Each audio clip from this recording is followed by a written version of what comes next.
விக்னேஷ் விவசாயிங்க. நானும் என் மாப்பிள்ளைங்க அந்தியூர் தான் போயிட்டுருக்குறேங்க. நம்ம டெய்லருக்கு வந்துங்க டயர் கொண்டு வந்து கொடுக்கணும் அப்படின்னு. நானும் மாப்பிள்ளைங்க நம்ம டிராக்டர் எடுத்துட்டுங்க அந்தியூர் நோக்கி போயிட்டுருக்குறேங்க. பாருங்க நம்ம மாப்பிள்ளை வேற மூஞ்சி காமிக்க மாட்டேங்கிறாங்க. அவனுக்கு வேற வெக்கம் வந்துருச்சு. இப்போ நம்ம கிட்டத்தட்ட ஒரு நம்ம ஊர்லேருந்து ஒரு 3 கிலோமீட்டர் காந்தி காலேஜ் எஸ்என்ஆர் ஸ்கூலை தாண்டி போயிட்டுருக்குறேங்க. இப்போங்க அத்தாணி வந்தாச்சுங்க. அத்தாணியில் பேக்கரியில் பார்த்தோன்னே நம்ம மாப்பிள்ளை வந்து எனக்கு எக் பப்ஸ் எதுவும் வேணும்னு சொல்லிட்டாங்க. அப்புறம் எக் பப்ஸ் வாங்கிட்டுங்க அப்படியே டீ சாப்பிட்டுங்க இருக்கிறேங்க. அப்படியே ஒன்று வண்டி எடுத்து அப்படியே கிளம்ப வேண்டியதாங்க.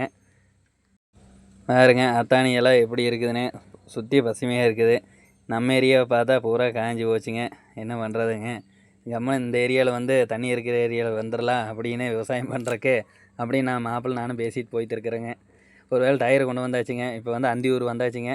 அந்தியூரில் இப்போ நம்ம டயர் வந்து இப்போ மாட்டணுங்க.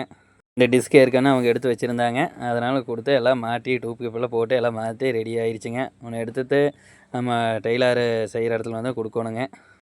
கொடுத்து போட்டுங்க அப்படியே உட்காந்துருக்குறேங்க நானும் மாப்பிள்ளைங்க. அப்புறம் டெய்லர் நாளைக்கு தான் ஆகுன்னு சொல்லிட்டாங்க. அந்தியூர்லேருந்து நானும் மாப்பிள்ளைங்க பஸ் ஏறி உட்காந்தாச்சுங்க. என்ன விட நாளைக்கு தான் கொடுப்பாங்க. பெயிண்டிங் நடந்துருக்குது. வண்டி விட்டு போட்டுங்க பஸ்ஸில் ஏறிட்டுங்க. பாருங்கள் நம்ம கோபிலேருந்து பாரியூர் அம்மன் கோயிலுக்கு போகிறோம் இல்லைங்க, அந்த வியூ பாருங்கள் நல்லா பசுமையாக இருக்குங்க அந்த ஏரியாவே கோபிலைங்க. நம்ம பார்க்குறக்கு எப்படி இருக்குதுன்னு பாருங்கள். இந்த மாதிரியெல்லாம் பார்த்து எவ்வளோ நாள் ஆகிப்போச்சுங்க. கண்ணுக்கு குளிர்ச்சியாக இருக்குதுங்க. ஒரு வேளை நம்ம ஊருக்கு வந்தாச்சுங்க. பஸ் விட்டு இறங்கிங்க நானும் மாப்பிள்ளைங்க நடந்து போயிட்டு இருக்கிறேங்க வீட்டுக்கு. என்ன பண்ணுறதுங்க, என்ன தான் பைக் நம்மளுக்கு கூட்டிகிட்டு வரக்கு வருவாங்க.